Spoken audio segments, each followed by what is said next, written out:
L'enregistrement a démarré pour information.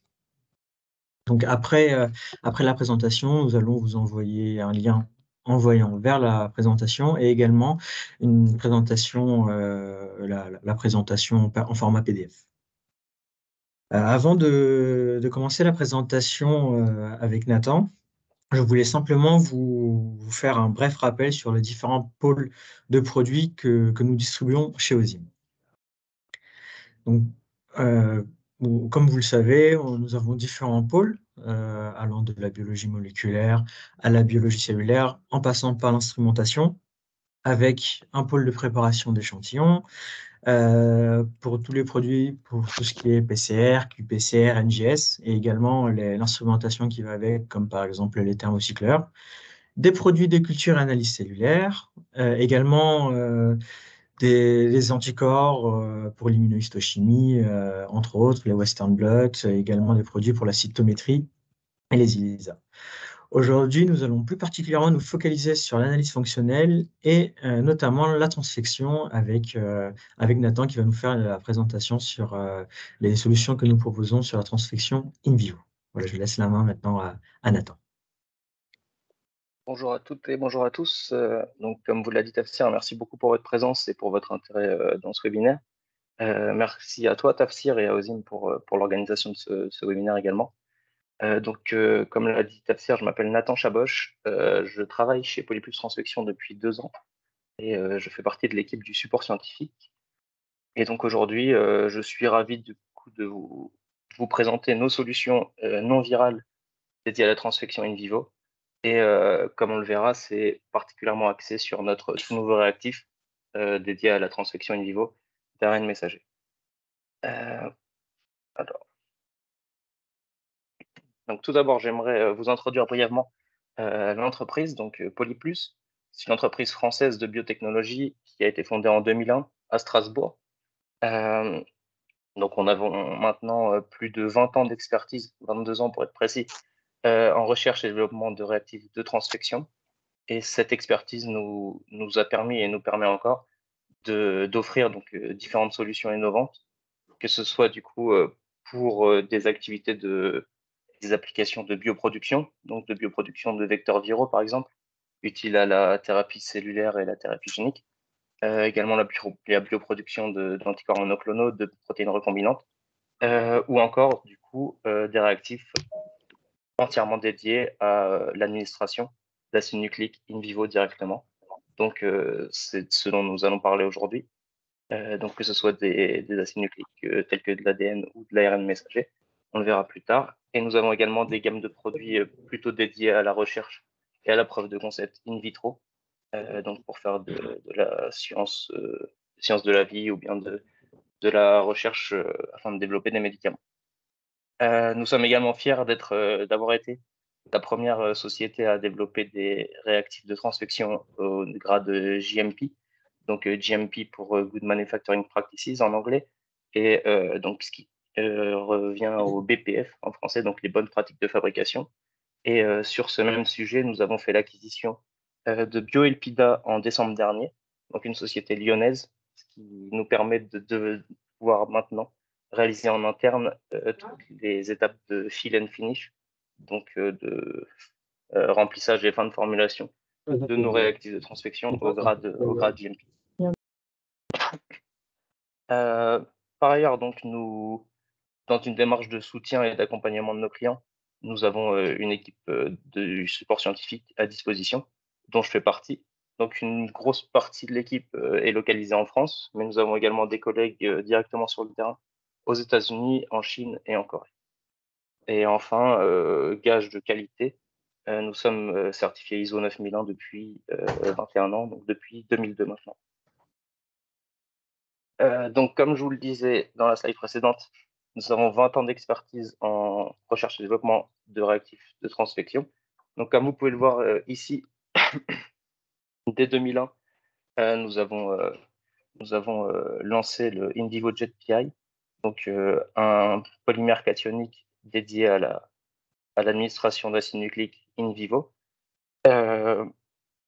Donc 3 ans plus tard, comme vous pouvez le voir, nous développions une version GMP de ce réactif, afin de permettre l'utilisation de ce réactif en essai clinique à nos différents clients. Et donc après cela, nous avons bien sûr continué à développer de nombreux réactifs à base de polymères cationiques, mais la plupart d'entre eux sont du coup dédiés à des utilisations in vitro et ou à la bioproduction. En parallèle, comme on peut le voir dès 2007, nous avons également lancé des réactifs plutôt basés du coup sur des réactifs, pardon, sur des molécules lipidiques. Et donc on peut voir dès 2007 par exemple, nous avons sorti l'interférine, qui est du coup un réactif dédié à la transfection d'acides d'ARN interférents, donc les siRNA et miRNA par exemple. Et en 2016, nous avons lancé le Jet Messenger, qui est lui dédié entièrement à la transfection d'ARN messager in vitro. Ensuite, en 2019, juste avant l'épidémie de Covid, nous avons lancé notre premier réactif lipidique destiné à l'administration d'ARN messager in vivo. Donc, il s'agissait de in vivo Jet RNA. Et ensuite, donc, entre-temps, il y a eu bien sûr cette pandémie. L'ARN messager a été très, très plébiscité. Et nous avons donc travaillé au développement d'une version plus optimisée de ce réactif. Et nous avons donc lancé sur le marché en fin d'année dernière, donc il y a à peine 6 mois, notre tout nouveau réactif, in vivo Jet-RNA+. Et donc c'est en particulier de ce nouveau réactif dont nous allons parler aujourd'hui. Mais avant toute chose, je vais également vous introduire nos différentes solutions, donc nos différentes solutions non virales permettant l'administration d'acide nucléique in vivo. Et donc pour le développement et la mise en place de ces réactifs in vivo, il y a différents paramètres clés et différents challenges que nous avons rencontrés, bien sûr. Et donc, le but a été de répondre aux besoins essentiels de nos clients. Donc, évidemment, le but premier d'un réactif de la sorte est qu'il permette d'assurer une bonne efficacité, une bonne biodistribution, ainsi qu'une bonne innocuité. Donc, c'est quelque chose sur lequel nous avons travaillé en optimisant nos molécules, donc via le screening de nos molécules de notre chimiothèque, et ensuite l'optimisation et la formulation de ces réactifs. Ensuite, un deuxième point de coup très important, bien sûr, est la facilité de l'emploi et la facilité de stockage de ces réactifs. Oh non, mais Du t'inquiète coup, pas, je pense qu'ils sont pas encore passés.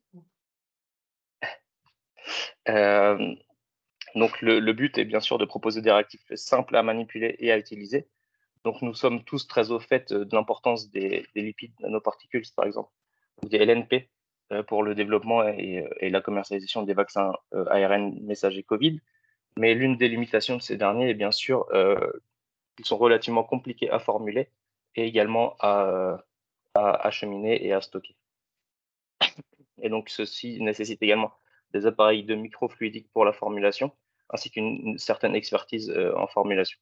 Et donc au contraire, avec nos réactifs, qui sont des réactifs prêts à l'emploi, nous avons vraiment la volonté que nos clients puissent se focaliser sur leur application biologique plutôt que sur cette étape de formulation.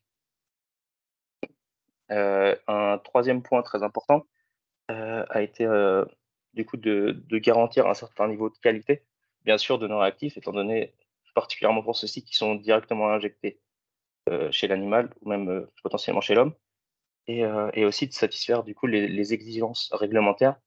Et donc, c'est pourquoi nous respectons une certaine démarche qualité. Nous réalisons également, bien sûr, différents contrôles qualité sur ces produits, donc en termes d'activité, en termes d'apparence et en termes de stérilité. Et donc, ceci est réalisé sur chaque lot de nos produits, bien sûr. Et nous proposons également un grade GMP, donc respectant les bonnes pratiques de fabrication pour certains de nos réactifs. Enfin, un dernier point qui nous paraît également essentiel est le temps la durée et le coût de développement des thérapies.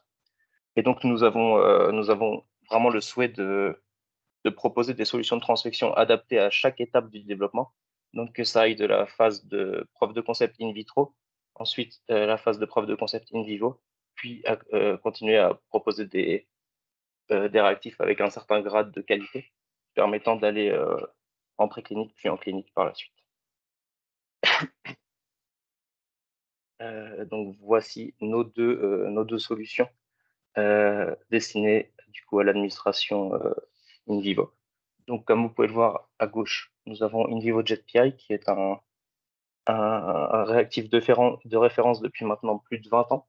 Donc il y a plusieurs centaines de publications qui mentionnent son utilisation, et ce pour de multiples applications. Donc il s'agit d'un polymère cationique qui est prêt à l'emploi, qui est principalement utilisé pour l'administration d'ADN, donc ADN sous forme d'oligonucléotides ou de plasmides, également d'ARN interférent, donc siRNA, miRNA. Il peut aussi être utilisé pour tout autre type d'oligonucléotides ou encore même d'ARN messager. Donc il est régulièrement utilisé en recherche fondamentale, donc pour des preuves de concept in vivo en général, et il est également utilisé pour la mise au point de certaines thérapies. Donc il y a plusieurs essais cliniques qui l'utilisent, en particulier en oncologie.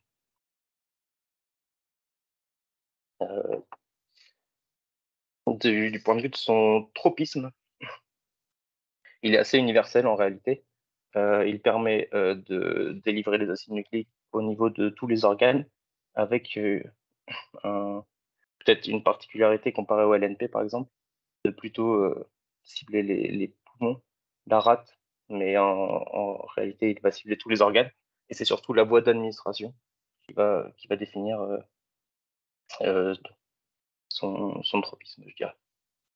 Et donc du point de vue de la voie d'administration, il peut être utilisé de manière systémique comme de manière locale.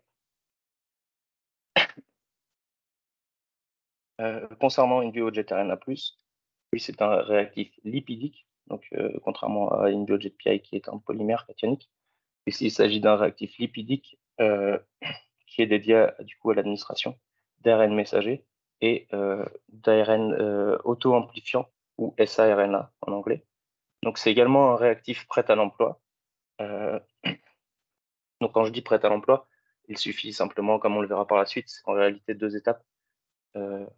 C'est simplement diluer l'acide nucléique dans un tampon et ensuite permettre la complexation des réactifs avec l'acide nucléique, et ils sont ensuite prêts à l'injection. Donc ce réactif est très intéressant pour la recherche fondamentale, mais également pour tout ce qui est vaccination ARN, immunisation, ou encore pour la mise au point de thérapie à ARN.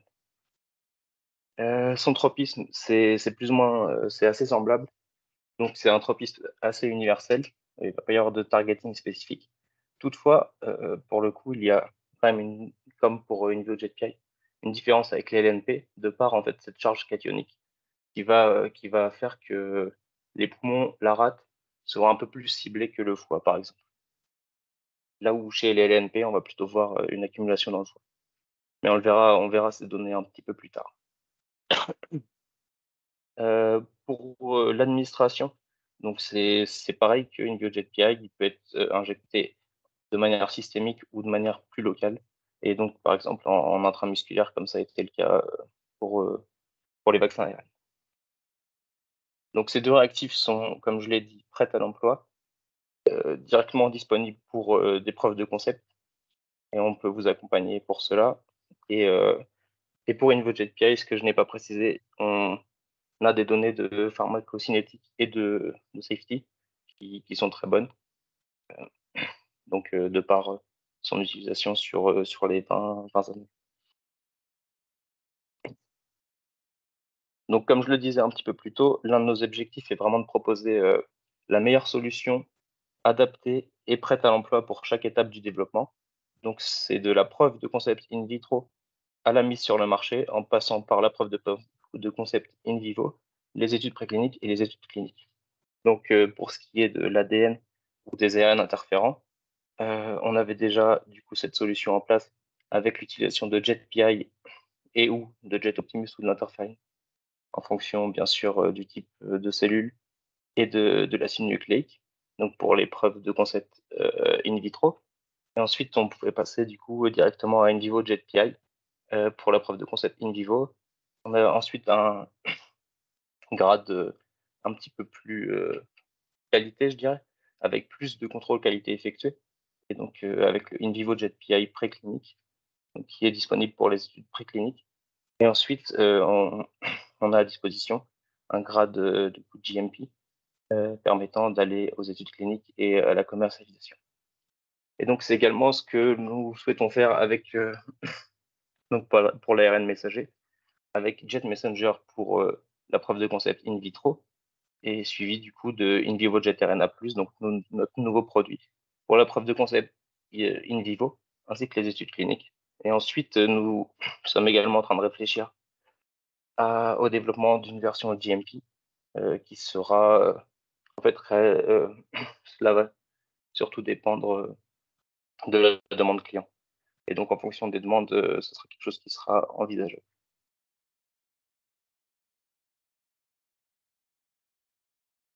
Donc, cette nouvelle suite de solutions qui permet de réaliser diverses applications avec l'ARN messager. Et donc, par exemple, la mise au point de vaccins prophylactiques, donc dans le but de déclencher une réponse immunitaire contre l'antigène codé par l'ARN messager, bien sûr. Plutôt, sinon, le développement de thérapies ARN.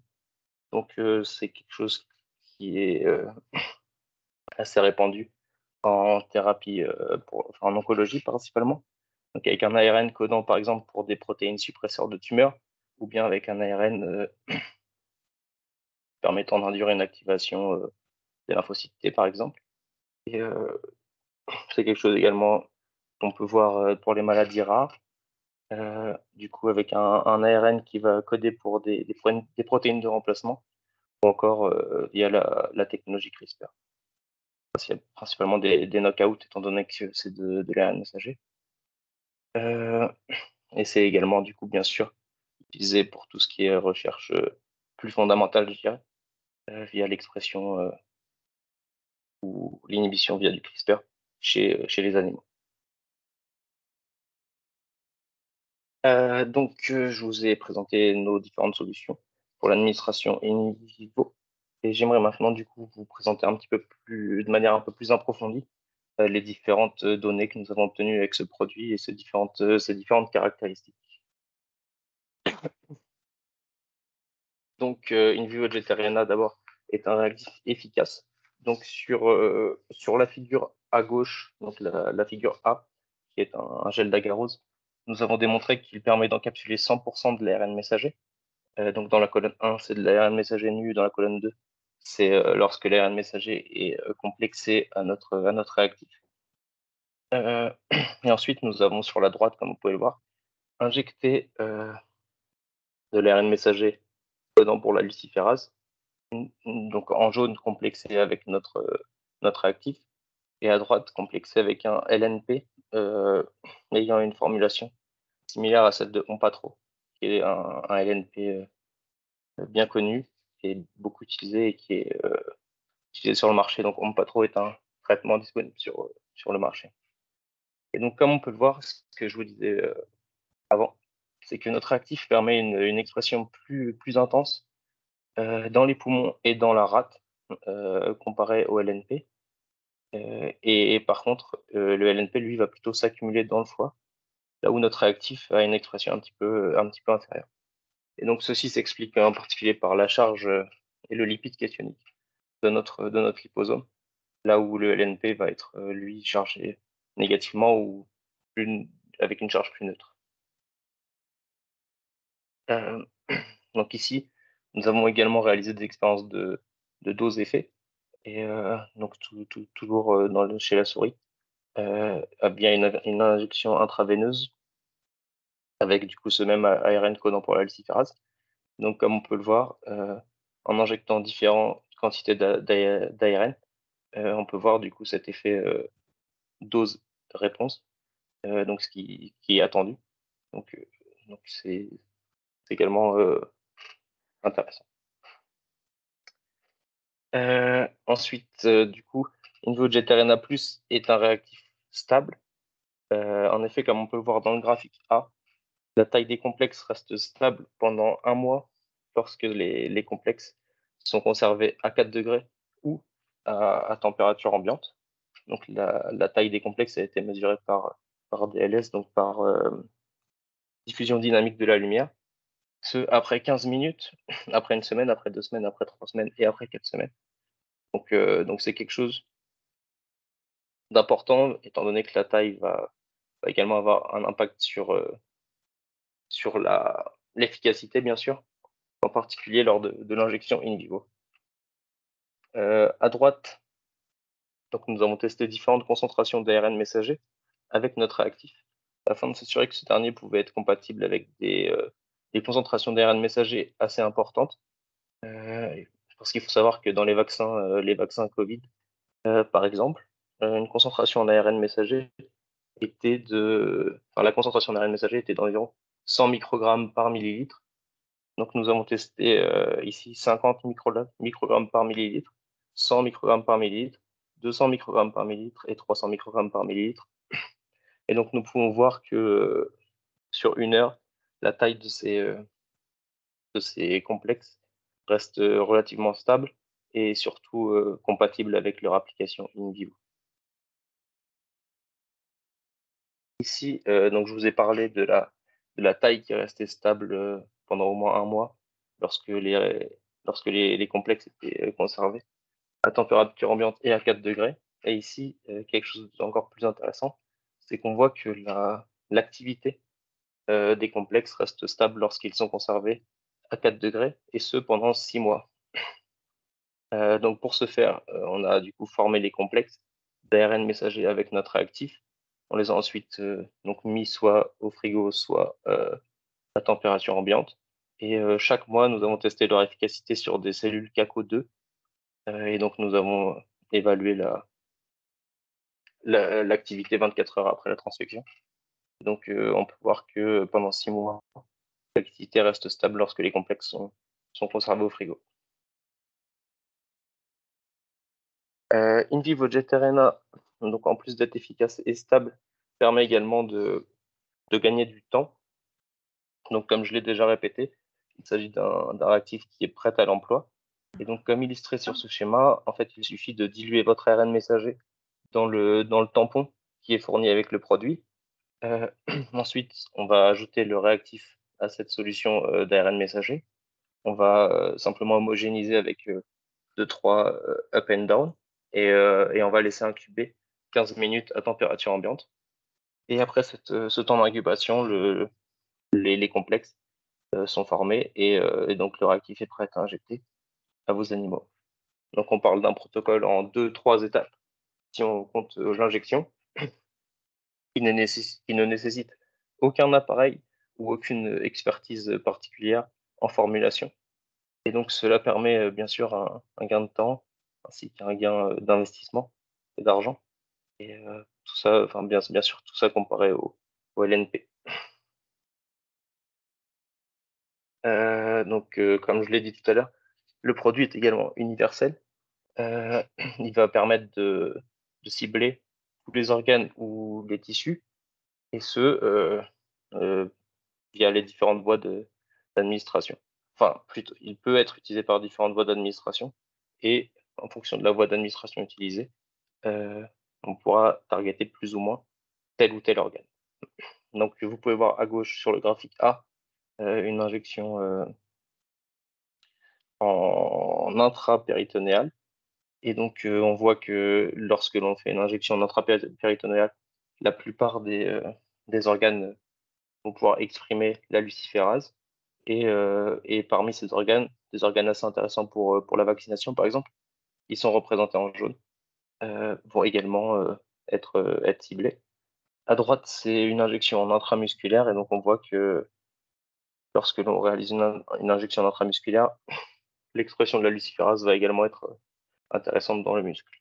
On ne peut pas le voir sur ce graphique, mais sur les images directement de la souris, on pouvait également s'apercevoir que l'expression est restée relativement locale lorsque les complexes étaient injectés dans le muscle. Et donc, pour finir, j'ai envie de dire, InVivoJet RNA+ est également un réactif sûr. En effet, donc, lorsque l'on a traité les différentes souris avec ces complexes, les souris sont restées en bonne santé. Et comme on peut le voir sur ces graphiques, l'administration des complexes par voie intraveineuse ici ne déclenche pas de réponse pro-inflammatoire, et ce avec deux concentrations d'ARN, avec une concentration à 50 microgrammes d'ARN par millilitre, et une concentration à 100 microgrammes d'ARN par millilitre. Donc, ce qui a été utilisé pour les vaccins Covid, par exemple.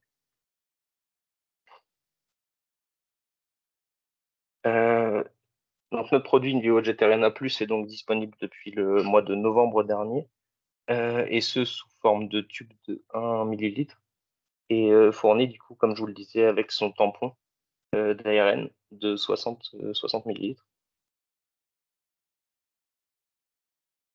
Comme je vous le disais, sur chaque lot sont réalisés différents contrôles de qualité, donc en termes d'activité, de stérilité et d'apparence. Et vous pouvez retrouver les spécifications dans le certificat d'analyse, qui est du coup disponible directement sur notre site internet, donc dans votre espace client.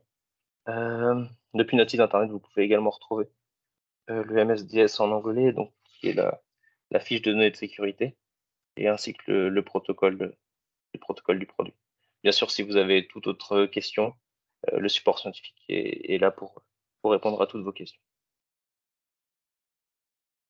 Donc, comme je vous l'ai dit un peu plus tôt, InVivoJet RNA est en réalité une nouvelle version, une nouvelle formulation plus optimisée de notre réactif InVivoJet RNA. Donc, je vais vous présenter quelques données comparatives entre cette nouvelle version, donc InVivoJet RNA+, comparée à notre ancienne version que nous avons maintenant arrêtée, InVivoJet RNA. Donc, tout d'abord, ce qui est important de dire et à savoir, je dirais, c'est que les deux réactifs contiennent et donc sont formés autour de la même molécule active, donc un lipide cationique dont nous sommes propriétaires à Polyplus. Et c'est la formulation autour de ce lipide cationique qui diffère entre ces deux produits. Donc, InVivoJet RNA avait été lancé en 2019 et donc a été arrêté au 1er janvier 2023, tandis que sa nouvelle version a donc été lancée en novembre dernier, il y a bientôt 6 mois. Donc, leur composition, comme je viens de le dire, est basée autour du même lipide cationique, mais la composition en lipides autour diffère entre les deux produits. Les deux réactifs se présentent sous forme de liposomes préformés en solution et sont donc tous les deux prêts à l'emploi. Une chose qui les diffère assez largement, c'est la stabilité. Donc la formulation d'InVivoJet RNA ne lui conférait pas la même stabilité que sa nouvelle version. Et donc c'est quelque chose que je vais vous montrer dans les diapos suivantes. Et également, il était possible de rencontrer un problème de précipitation avec InVivoJet RNA à partir de 100 microgrammes par ml, là où nous avons vraiment voulu développer un produit qui n'induisait pas de problème de précipitation. Et donc, jusqu'à 300 microgrammes par millilitre, on n'a jamais rencontré ce genre de problème au cours de notre phase de développement. Aussi, une grosse différence entre ces deux réactifs est la capacité à encapsuler l'ARN messager. Donc, l'ancienne version n'encapsulait qu'un petit peu plus de 50% de l'ARN messager, tandis que la nouvelle encapsule tout l'ARN messager. C'est également des données que je vais vous montrer. Et donc, l'efficacité à la fin est semblable ou voire même meilleure, comme on le verra également, avec la nouvelle version. Donc tout d'abord, comme je vous l'ai dit, il y a une différence d'encapsulation, une capacité d'encapsulation. Donc à gauche, nous avons réalisé des expériences sur gel d'agarose, avec dans la première colonne l'ARN nu, dans la seconde colonne de l'ARN messager complexé avec InVivoJet RNA, donc l'ancienne version. Donc on peut voir que il reste de l'ARN messager non encapsulé. Et dans la troisième colonne, c'est avec InVivo-Jet RNA+, donc notre toute dernière version, où là, on ne peut pas déceler de traces d'ARN messager. Et donc, on l'a représenté ici à droite. Donc, 100% de l'ARN messager est encapsulé avec la nouvelle version, tandis que 55 à 56% l'était avec l'ancienne version. Et donc, cette différence dans la capacité d'encapsulation est en réalité quelque chose de crucial. Et parce qu'en effet, cette dernière permet d'expliquer les problèmes de précipitation qu'on pouvait voir avec InVivo-Jet RNA, étant donné que InVivo-Jet RNA donc encapsulait 55% de l'ARN, comme on peut le voir dans les figures à droite, mais donc formait également des lipoplex, ce qu'on appelle des lipoplex, donc avec donc des brins d'ARN en surface des liposomes. Et donc ces brins d'ARN chargés négativement pouvaient du coup attirer plusieurs liposomes et donc former des agrégats. Et donc c'est ce qui engendrait donc cette formation d'agrégats et également du coup cette perte de stabilité dans le temps avec la formation d'agrégats et donc de complexes de plus en plus gros. Tandis qu'InVivo-Jet RNA+, lui, encapsulant tous les RN messagers, ne forme pas de lipoplex, mais bien des liposomes, et du coup n'induit pas cette formation d'agrégats et donc ce problème de stabilité dans le temps. Et donc, en termes d'expression et d'efficacité, on a du coup testé les deux réactifs par injection intrapéritonéale également, donc avec de l'ARN codant pour la luciférase, et ce chez la souris. Et donc, comme on peut le voir, en bleu, c'est l'ancienne version, et en jaune, c'est la nouvelle version. Et donc, comme on peut le voir sur ces résultats, la nouvelle version a une efficacité au moins égale, si ce n'est supérieure, à son ancienne version, et ce, dans tous les organes. Donc, afin de conclure sur notre nouveau réactif et de vous présenter les perspectives, j'aimerais d'abord récapituler un petit peu sur le réactif. Donc, InVivo-Jet RNA+ est efficace pour la transfection d'ARN messager. Il a au moins la même efficacité que sa version précédente. Et comme on l'a vu au départ, au moins, si ce n'est une meilleure efficacité que certaines formulations LNP, en tout cas celle d'Onpatro, qui est répandue, je dirais. C'est également un réactif stable.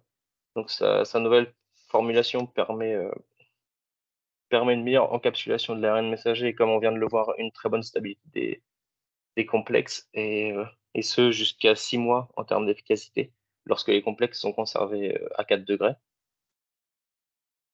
Donc c'est un réactif également qui est prêt à l'emploi. Donc il est très rapide et très simple d'utilisation, seulement 2 étapes avant l'injection. Et il ne requiert du coup aucun appareil, aucune expertise spécifique à la formulation. Permet donc un gain de temps, un gain d'argent, et permet également du coup de se focaliser seulement sur l'application biologique et non pas sur cette étape de formulation. Il est également universel, donc il permet de targeter, enfin de cibler n'importe quel organe ou tissu, et ce en fonction de la route d'administration. Et comme on l'a vu, il a également un tropisme légèrement différent de celui des LNP de par sa charge positive, donc cationique. Et donc il va avoir plutôt tendance à cibler, du moins à avoir une expression plus forte dans les poumons ou la rate, donc ce qui peut être intéressant pour des applications de vaccination en particulier.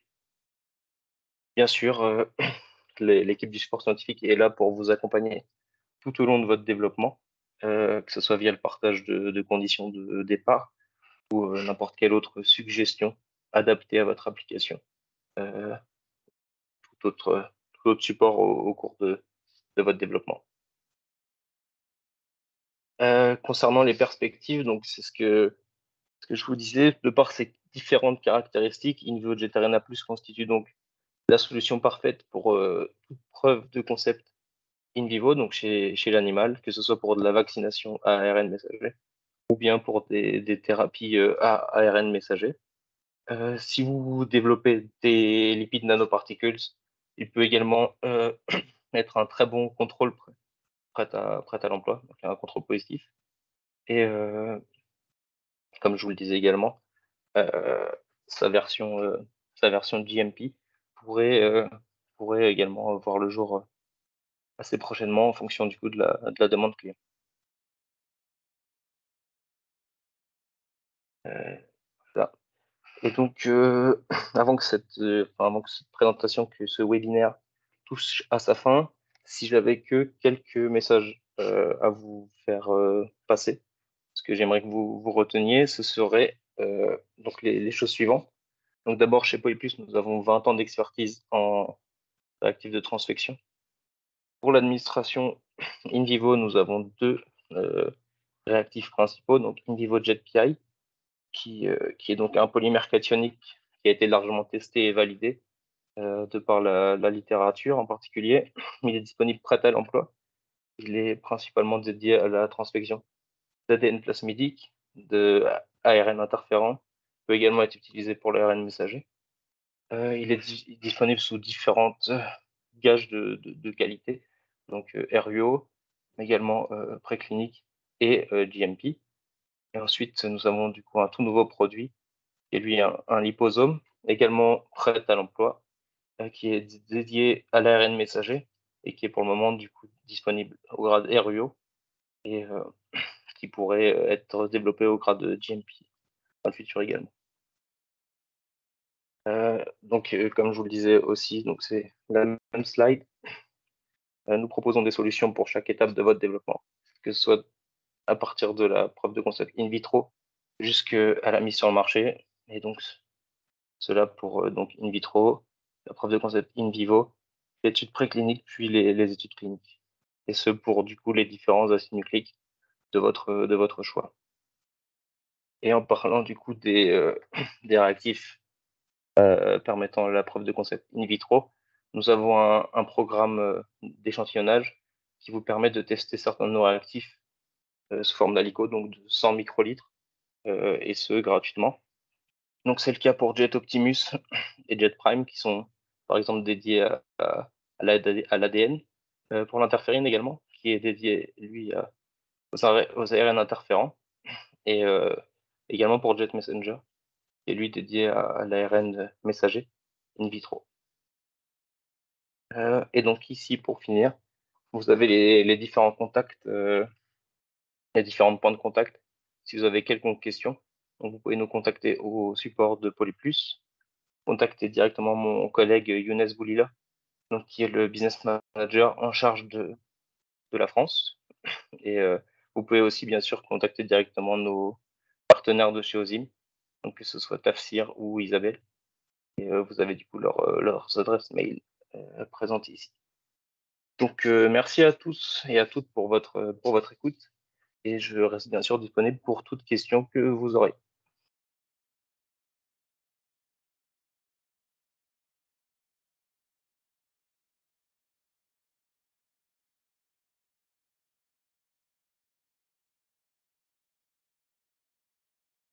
Si vous avez des questions, bien sûr.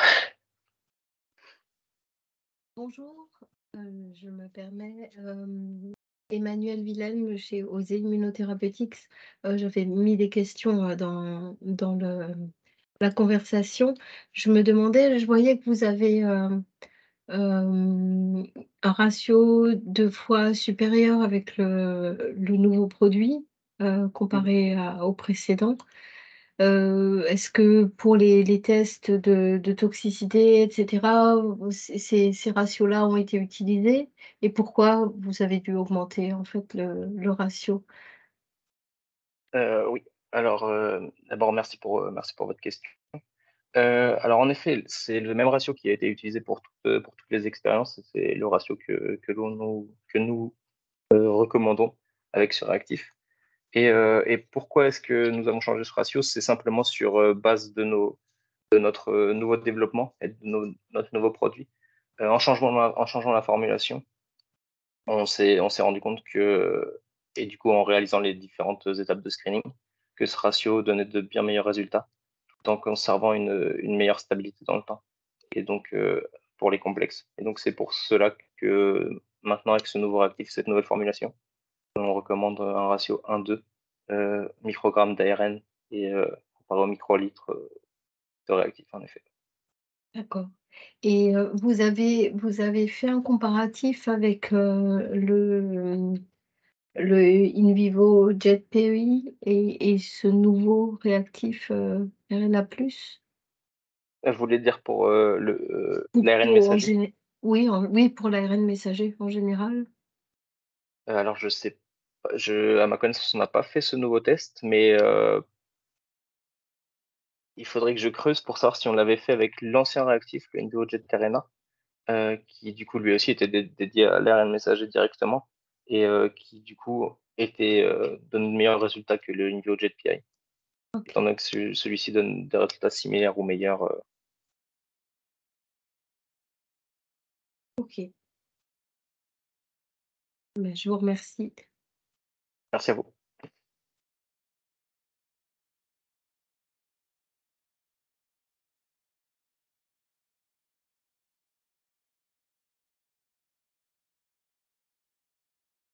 J'ai pas vu le chat Tafsir, je sais pas s'il y a d'autres questions peut-être dans le chat. Alors, bonjour à tous. Je suis Isabelle Aufort, hein, je fais partie de l'équipe OSIM, responsable des chaînes de produits. Merci à tous, hein, pour cette participation. Merci Nathan pour cette belle présentation. Il y a pas mal de questions effectivement dans le chat. Je propose de les prendre une par une, Nathan, de te les exposer. Il y a une première question concernant la taille des ARN pour la transfection. Quelle est-elle? Ouais. Alors, en interne, on a testé pour le moment simplement jusqu'à des ARN de 3000 paires de base. Et donc, on a des clients qui sont en train de tester avec des ARN SAARN, donc Self-Amplifying. On n'a pour le moment pas encore de retour, mais c'est également quelque chose qu'on a prévu de tester en interne dans le futur. Mais pour le moment, on n'a pas de retour à ce niveau-là. Et donc, c'est avec des ARN de 3000 paires de base pour le moment. Alors, très bien. Une autre question concerne le système nerveux central. Est-ce que on peut l'atteindre avec une injection périphérique? Est-ce qu'on trouve des expressions dans cet organe? Alors, en général, on n'a pas testé, enfin, avec de par nos expériences-là. En général, via une injection systémique, ça va être très compliqué parce que les complexes seront trop gros. En revanche, de par la littérature et notre expérience avec nos autres réactifs, en général, ça va être plutôt de l'intratécal, par exemple, ou bien de l'instillation intranasale. On a déjà vu des papiers ayant des résultats comme cela avec in vivo JetPI.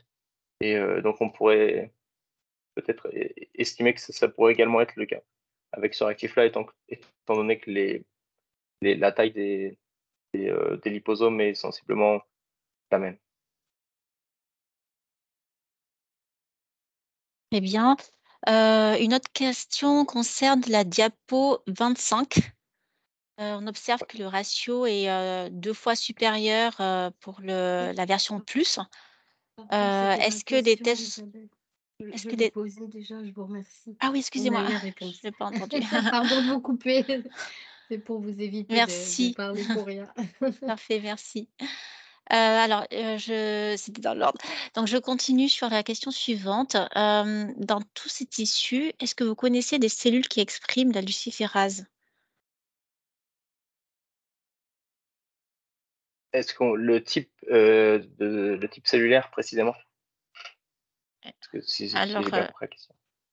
Alors, c'est une question de Monsieur Desimo. Est-ce que la question porte sur est-ce qu'il y a des tissus qui exprimeraient la luciférase naturellement ou vous pouvez peut-être compléter dans le chat ou prendre la parole si vous le souhaitez.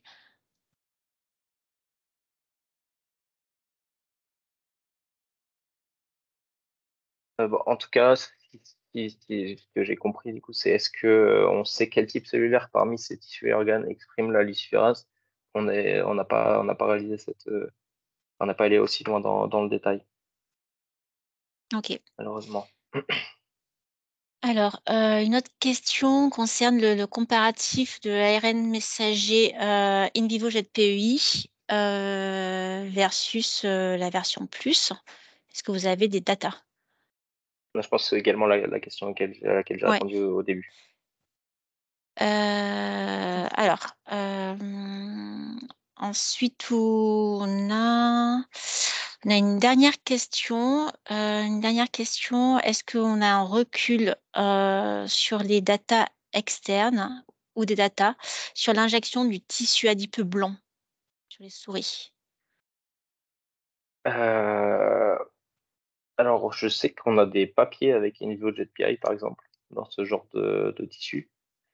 Alors, par contre, pour ce produit-là, on n'a pour le moment pas ce genre de données, donc pas de recul à ce niveau-là. D'accord.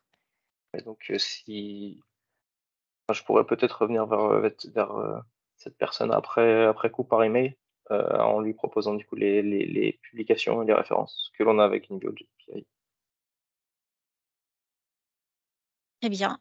Alors, on a une nouvelle question qui vient d'arriver. Préconisez-vous de faire la synthèse de la molécule entière cible ARN messager et donc expression de surface ou juste la partie extra? Est-ce que l'on prévoit de vendre le complexe déjà formé? Est-ce que c'est ça la question?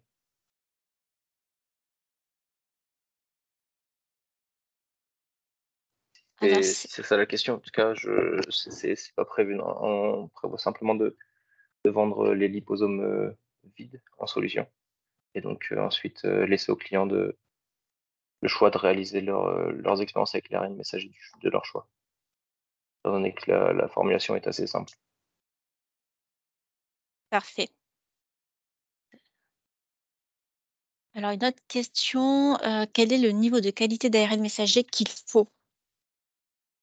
Alors, c'est une très bonne question. En général, bon, alors là, les expériences ont été faites avec de l'ARN de chez Trilink, avec la CleanCap et modifié avec les pseudo-uridines.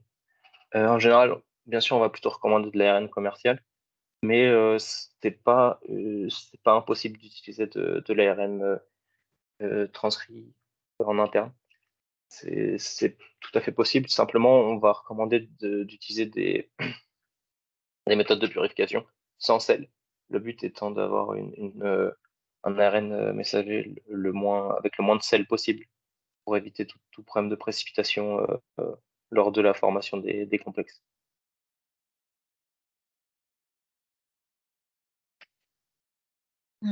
Très bien. Est-ce que vous avez d'autres questions? Alors, on a, je pense, fait le tour des questions dans le chat. A priori, on a fait le tour. Parfait. Bah, écoutez, merci encore une fois pour votre présence, votre intérêt et cette présentation.